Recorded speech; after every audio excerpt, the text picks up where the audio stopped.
Greetings. Here we go again, this time round 2. I am Marie-Flore Lindor-Latortue, affectionately Dr. Flore. Welcome to Gade Tet Ou with Dr. Flore. Gade Tet Ou with Dr. Flore is a safe space and partnership with Community News Network where we bring inspiration, motivation, conscience awareness, and fun. Our guests never ask for the questions prior because we tell them that they have to be part of that transformation. As Gade Tet Ou means look at yourself. Today, we're gonna do that process with our guest, Cenat, assistant principal at South Dade High School. Way, South Dade in the house. Let's go. Let's do it. Kenny, welcome. We are pleased to have you. And you see, the reason why I have my phone is because with technology, everything is made possible. And but I'm not gonna use it yet. Let's take a look at you. Okay, Kenny Cenat, Haïtien. Vous parlez créole? Of course, we parler créole. Okay. Fait. Okay, ça qu'a fait. Then for English viewers and speakers, ça qu'a fait is like, how are you? Then you have to not say naboule. No. Okay, and Gade Tet Ou, you will never hear us say naboule. No. We will always say nap travail. Nap travail. That means we are working. Nap travail. Introduce yourself. Dim de ti garçon, koto fait, a little bit of Creole. That way we make it a little bit inclusive. Sure. Let's talk about the boy first and Creole. Okay. First of all, Dr. Flore, thank you for this opportunity to have me on your show. It's really an honor to be here to sit and talk about everything from childhood experiences to education, the community, and life in general. So again, thank you for this opportunity. I am Kenny Cenat. I was born in Delaware, but raised in Haiti. Je levé en Haïti et me songe le m'te levé c'était Delma 75. Et moi t'ai l'école Frère André. I attended for Brother Andrew, if you were to translate it in English. T'ai fait toute première moi. Et puis Frère André était dans Delma 29. Correct. Kairos qui à côté Frère André, c'est la Kaiway. Wow. Small world. Yeah. Small world. Yeah. So yeah, that's where I attended primary school. And at the age of 11, my family moved to the United States, to Delaware, preferably. And in Delaware, I came in 6th grade. 6th grade. So I did middle school. I did high school. I have 2 brothers, 2 sisters. I was raised with both my mom and my dad. My dad is a pastor, and my mom is what you would call the traditional mother pastor, soit dame missionnaire. So I was raised in a very strict family, and you know, in the Haitian household is the l'école, l'église, and that's it. Right. So no zami.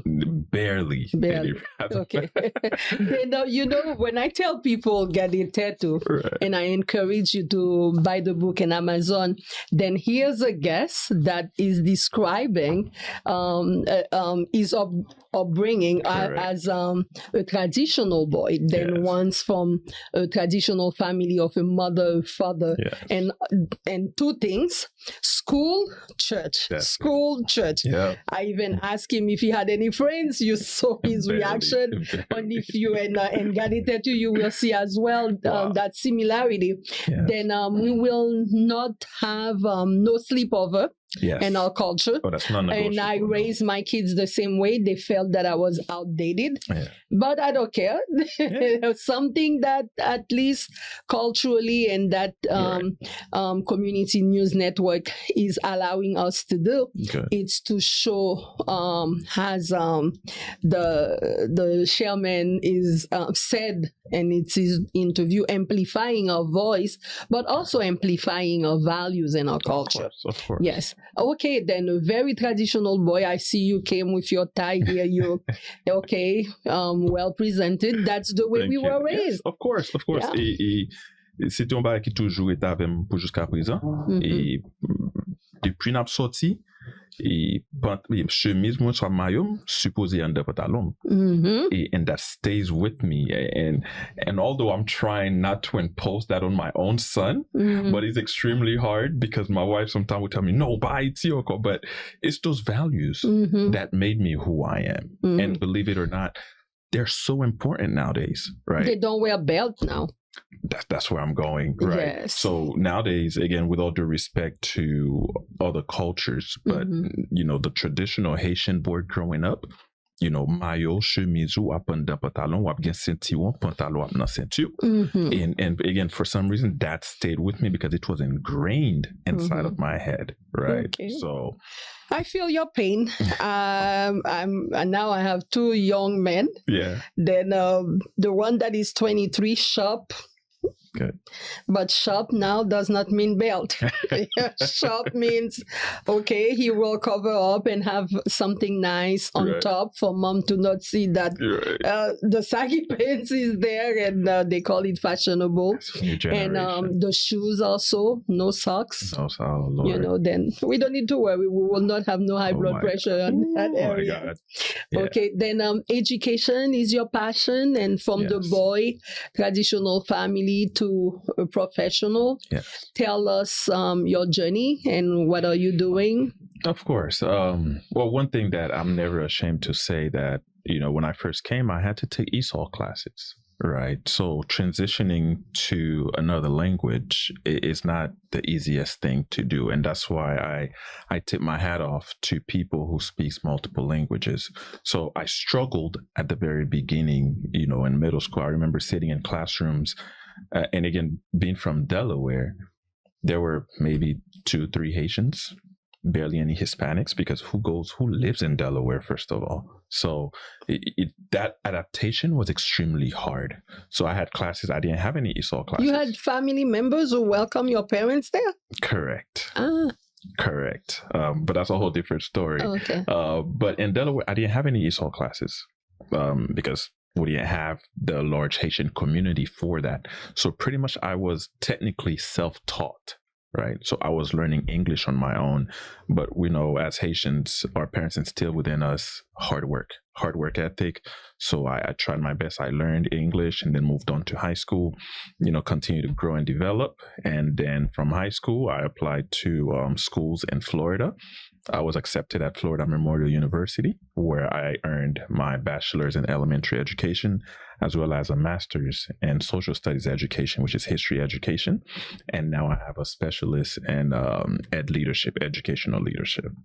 And we met last Saturday, and one of the vision of Gade Tet Ou with Dr. Flore is to really bring guests as organic, then so they still fit within our 4 pillars to inspire, motivate, bring conscience awareness, and fun. Then if at the end of the show you don't smile here, then you're not in Community News Network. Then let's go with inspiration. You were the keynote speaker at the Martin Luther King Jr. Day Community Breakfast and Homestead. And I felt moved and I said, okay, young man, message. And also Dr. King was also a speaker. Right. Then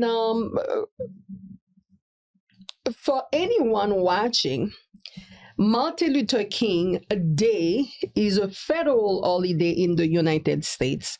It is observed the 3rd Monday of January each year.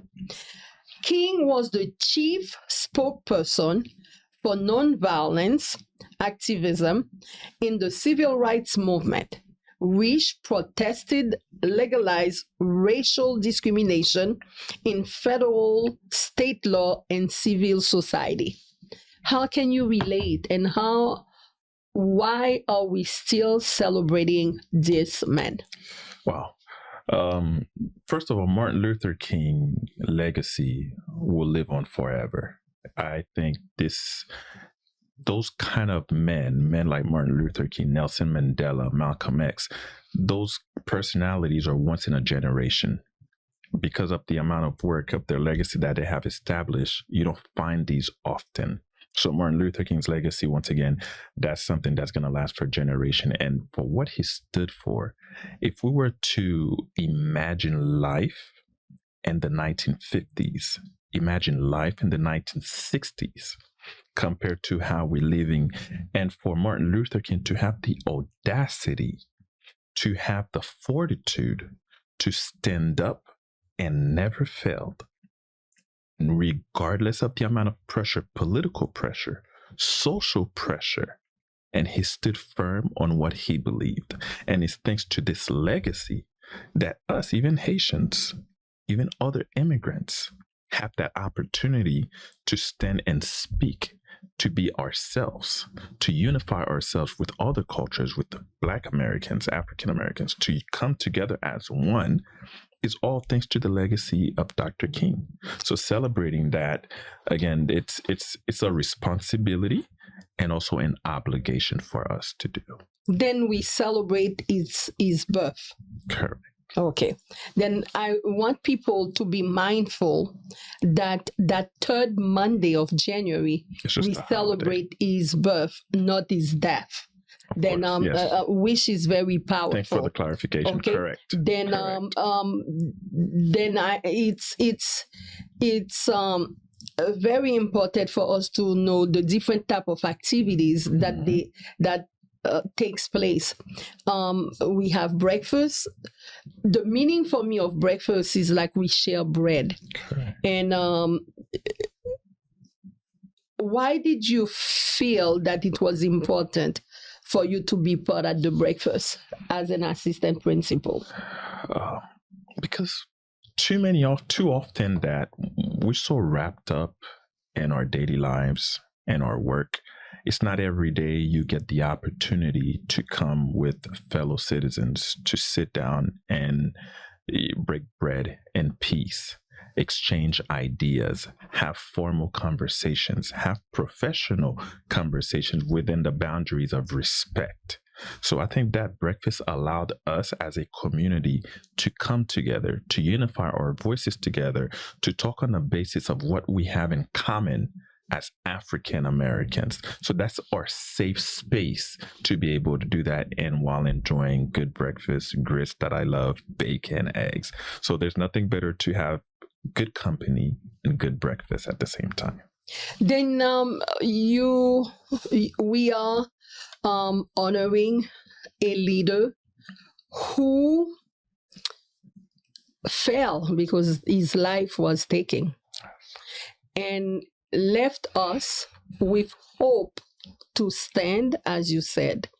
But as a keynote speaker, can you share 3 elements that you brought to the table on that day? And that's why you earned that interview. I'm not going to tell you. I'm going to see if you recall. It's first of all, it's the legacy of Dr. King. And as I was preparing the speech, it took me a while, right? I had to go back and listen to several of his speeches, right?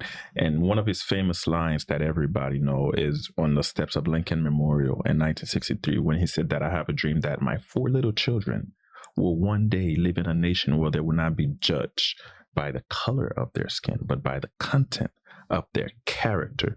That resonates so deeply with me because I do have a son now. I mean, I have 4 little children, but I have one son. He's a Black boy, right? I do want people to see him for his character, not for his skin color. And as I'm preparing this speech, and one of the things that I stressed upon is the struggle that boys, that African Americans in our community face. And that's some of the things that Dr. King was preaching about, right? Peaceful protests, right? Unity, right? And I feel that we've strayed away from that aspect, Right. So one of the key parts in my speech again was stressing how it's important for African Americans to come together. Right. It's important to end the violence. Right. Police brutality. All those things. Martin Luther King spoke on these things.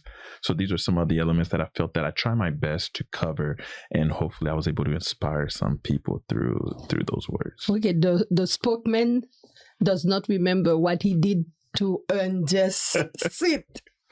Number one, he was extremely humble. But number two, his voice resonated with 3 behaviors. And that's how I felt that I connected.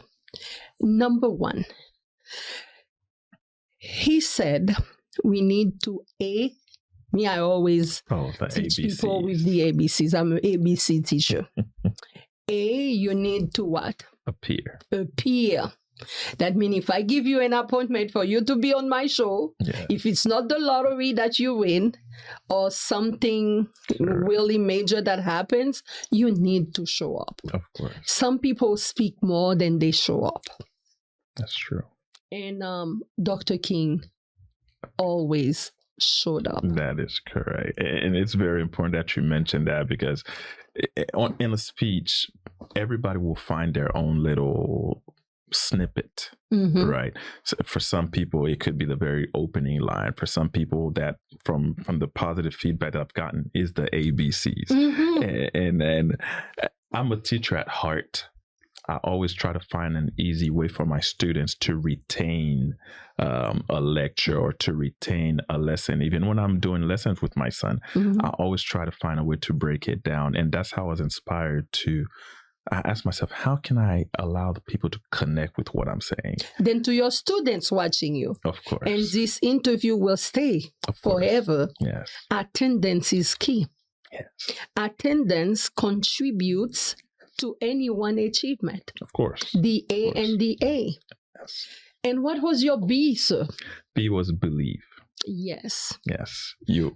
Believe. I went to the restroom here at the studio, and there's one thought that said, do not worry about why you show up. It's worth it. That's deep. Then that's, for me, that's believe. And Chairman Michael Miller, and his genuine conversation with us here, laid the foundation to say that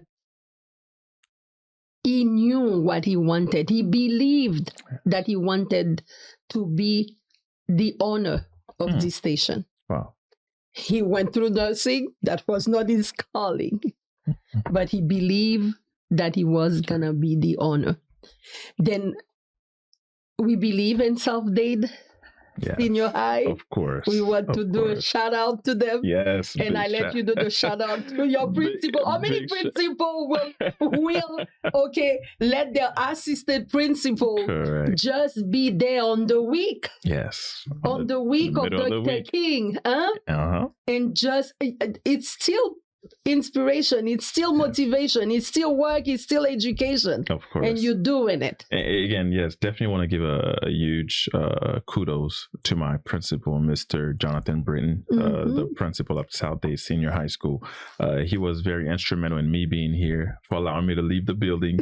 I want you to keep in mind that South-Dade is the second largest high school for Miami-Dade County Public Schools. So when you have an assistant principal that's leaving the building, you're leaving a lot of holes that needs to be filled. And I was fortunate to have a principal that understands and he cares, and he allowed me the opportunity. Unfortunately, Wednesday, it's early release. No, not for high school. Not for us. Yeah, that's true. High school, no, that's true. Not for us. Okay, then you're good. In 11 minutes, you'll be free. It's all good. Then let us see. C is care. Tell us about that. People listen to you more when you care. And if we were to go back to the theme of the breakfast, is mentoring the dream. You cannot mentor people that you don't care about. It's utterly impossible. For me to mentor you, I have to care about your well-being. I have to care about your emotional well-being, your social well-being, your educational well-being. So that goes back down to the foundation of ABC. We have to appear. We have to believe in who we are mentoring. As I said, we have to be able to see potential instead of mistakes. And that's by believing and by caring enough to guide them, caring enough to show up, even when it's tough, even when we're super busy with our own life, but we care enough to go ahead and continue to mentor those young kids and boys and men. Okay, we're gonna shift a little bit. That way, Haitian boys, I need to say girls, because in his message, guys, he left out the girls. Okay, on nous parle ak parents haïtiens yo. Yes. Nap célébrer semaine Martin Luther King. Correct. Yon garçon qui fait qui ça? Martin Luther King, son garçon qui passait de présentation. Son garçon, grand homme qui marquait toute une génération, qu'a dit forever. So Martin Luther King, c'est monde qui ouvert porte pour moun même avec nous, pour moun qui gen même couleur avec nous, pour nous camper tête haute dans la société. C'est premier monde ça qui ouvert opportunité pour nous gagner respect en tant que humain. So Martin Luther King, again, l'on dit Martin Luther King, on parle de un monde qui en général passe de présentation. C'est une, jamais quelqu'un dit, one of the greatest person in history. One of the greatest person in history. If you were to put him in a line with Abraham Lincoln, George Washington, Jean-Jacques Dessalines, we able to put Martin Luther King in that same conversation. Mm-hmm. So without a doubt, so that's a person with great respect. Mm-hmm. Et inspiration son bagay?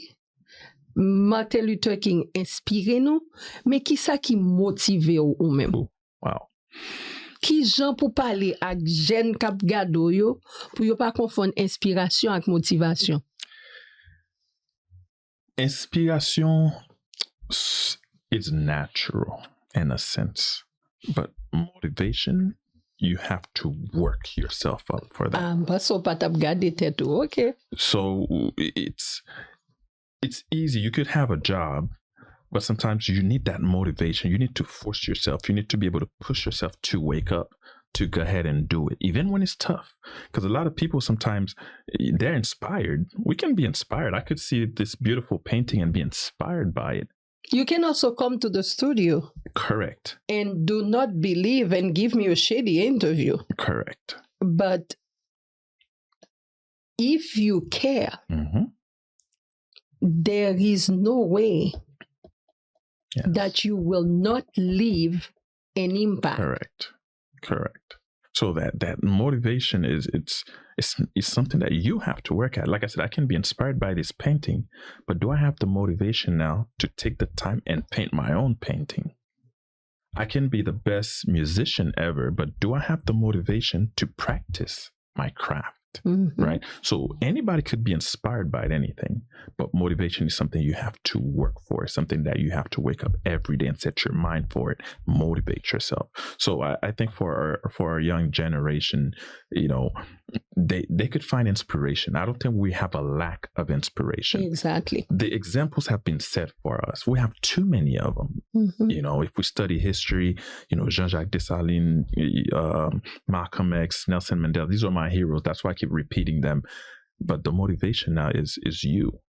Are you taking your time to read? Are you taking the time to better yourself? And that's where the motivation comes from, because nobody can motivate you. You motivate yourself. Anybody can inspire you. You're wearing a red tie. Yes. Is that the 5,000 role model? That is correct. Are you a product of the movement? I am a product of the 5,000 role model, and I am fortunate now to be also a sponsor of the 5,000 role model at Southdale Senior High School. That means you're giving back. We're giving back to our young men and boys. At Southdale, we have approximately 30 to 35 5,000 Role Model Boys, where we meet with them on a regular basis, where we work on character education, where we expose them to a different world outside of Homestead. We take field trips, we listen to speakers, we do college tours. So that is the purpose of the 5,000 Role Models. And again, I am fortunate, I am blessed to be a part of it and to be able to inspire and motivate young men and boys at our school. I think I will break the ceiling by introducing some women role models, girls, just for an exchange dialogue, perspective. Then we'll take your 30 boys and create like a round table with 30 girls, because I know that Dr. King has a daughter. Yes. And she's leaving Bernice, I think. And we cannot leave behind Correct. the girls becoming women and need to be remembered as ladies. No, and the process. I wholeheartedly agree with you, right? Because although we do live in a male-driven society, but the backbone of every society is women, and in order for us to have authentic women, we have to start training the young girls now. So I think that's extremely paramount. If we're able to do that, that would be great. That's good.